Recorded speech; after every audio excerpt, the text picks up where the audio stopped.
out there, Andy. But earlier today, those whiteout conditions, that wind, that was something else. Yeah, I know they were minor whiteout in eastern sections, but those on the west side of Lansing and going west, it got worse and worse. And there's nothing worse because you're driving along, everything's fine, and then all of a sudden, you don't know if the road went this way. I went to school in DeKalb, Illinois, and there was a lot of farmland, and I remember going through a few of those, and you just try to slow up and hope that it'll go away because there's nothing else you can do. But they are disappearing.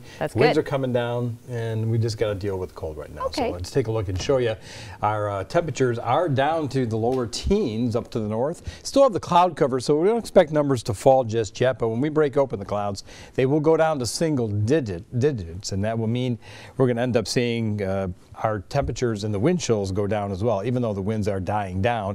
Certainly a lot better. Just a few hours ago, we were looking at wind speeds, sustained winds of 20, 25 miles an hour and wind gusts of 35, and now we're losing both of those. But it does have wind chills anywhere from 0 to 6 below.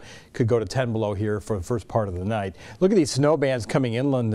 Sarah, talking about the whiteouts. If you went west, you certainly got that. They are now fading away, but at one time they went right across the state and went out into parts of Ontario. While there were winter weather advisories for that to the west, they had to put out special weather statements, people traveling through Flint and northern suburbs of Detroit. Look at the circulation around that huge low that just intensified rapidly as it went through our area, and we're still dealing with the winds wrapping around it. But the good sign is that's all dying off.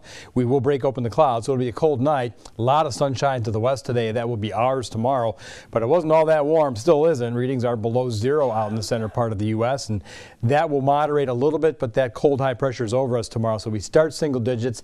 I think we get to about 24 degrees, maybe 25. That is below normal, but the no winds with that sun will make it feel rather nice. The next system already getting organized out in the Rockies. That will spread cloud cover in your first thing Sunday and snow for the second half of the day.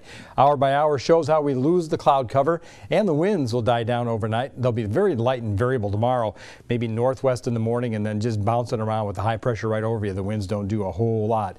As we go through the afternoon, lots of sunshine. I'm sure there'll be car washes will be busy, but we go right back in the cloud cover going into Sunday morning, and here comes a general, just a light snow. Nothing really heavy, nothing blowing around, but it will coat the area through the afternoon and evening hours. It might even catch a little bit on Monday as another system scoots by south. We've got a better system on Tuesday, Wednesday that we have to watch for maybe some freezing rain. So it's still a very active pattern. If you carry out the snowfall prediction, still a little bit on the lakeshore tonight. Otherwise, we'll start it for Sunday, and you'll see how as we go through the afternoon, we pick up on about an inch or two of snowfall coming through the region, and that will eventually have more added to it in parts of Monday and Tuesday and Wednesday. For tonight, down to 6 degrees by morning as the snow will come to an end this evening.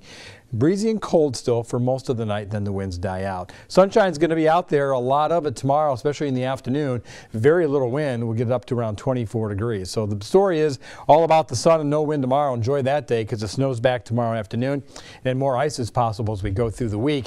You see Monday partly sunny in the afternoon, and then we bring in some freezing rain, changing to rain, back to snow Wednesday, and then there's another system Thursday night and Friday. You know, too far out yet to see what's going to happen here timing-wise, but you can tell the nighttime lows below freezing, so anything that comes in probably is going to have some issues with either ice or snow. That's what we'll be watching. You never like that ice. But speaking of ice, Andy, check this out. Freezing